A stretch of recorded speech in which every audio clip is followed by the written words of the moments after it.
On te donne les 3 longueurs des côtés d'un triangle et on te demande de le tracer. Je t'explique comment faire.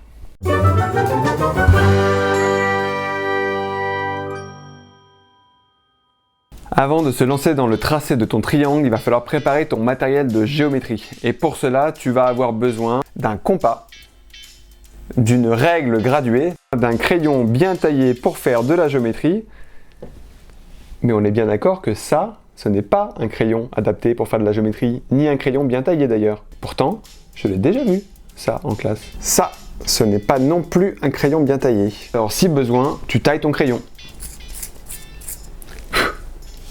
Ça, c'est un crayon bien taillé pour la géométrie. On passe maintenant sur le cahier pour faire la construction ensemble.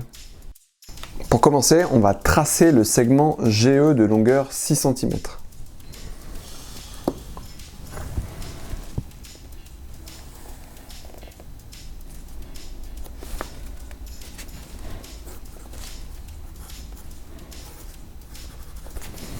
La deuxième étape va être de placer le troisième sommet du triangle, le point O. La longueur EO étant de 7 cm, on va donc devoir placer le point O à 7 cm du point E. Pour cela, on prend le compas et la règle. On prend un écartement de 7 cm.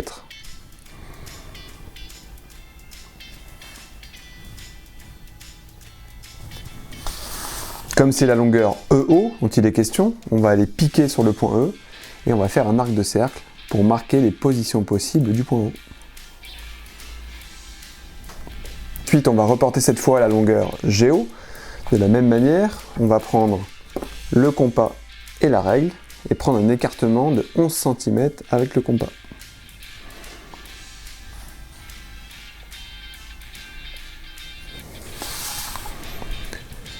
Comme il s'agit de la longueur du côté GO, on va aller piquer sur le point G et on va faire un arc de cercle pour marquer la position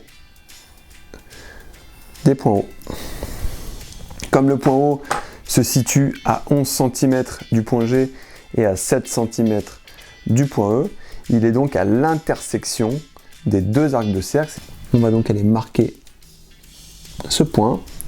Pour finir, on prend la règle et on relie afin de terminer le triangle.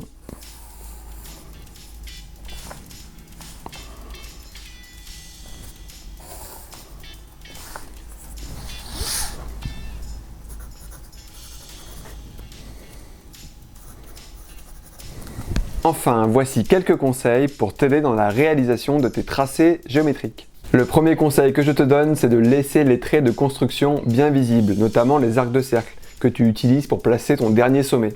Quand en classe, on voit arriver un triangle avec des arcs de cercle, on se dit que tu as utilisé le bon outil et c'est plutôt bon signe. Deuxième chose à savoir, lors de mon tracé sur le cahier, j'ai commencé par le côté GE, qui était le premier de la liste. Mais en réalité, j'aurais pu commencer par n'importe quel autre côté. Mais si cela te rassure, tu peux décider que quand tu construis un triangle avec les 3 longueurs, tu commences par le côté le plus long ou bien le premier de la liste. Enfin, dernière chose à savoir, si tu as fait ton tracé en commençant par un autre côté, comme j'ai pu le faire juste avant, tu te rends compte que ton triangle est orienté différemment. Mais ce n'est pas une erreur. Si on le pivote et qu'on les superpose, on obtient les mêmes triangles. Voilà, tu sais maintenant tracer un triangle lorsqu'on te donne les longueurs des 3 côtés. Et pour cela, on a utilisé 2 outils, la règle et le compas. Je te conseille maintenant de t'entraîner avec les quelques exemples de construction que je te mets en description. Car souviens-toi, si tu veux devenir bon en maths, il faut faire des maths. À bientôt!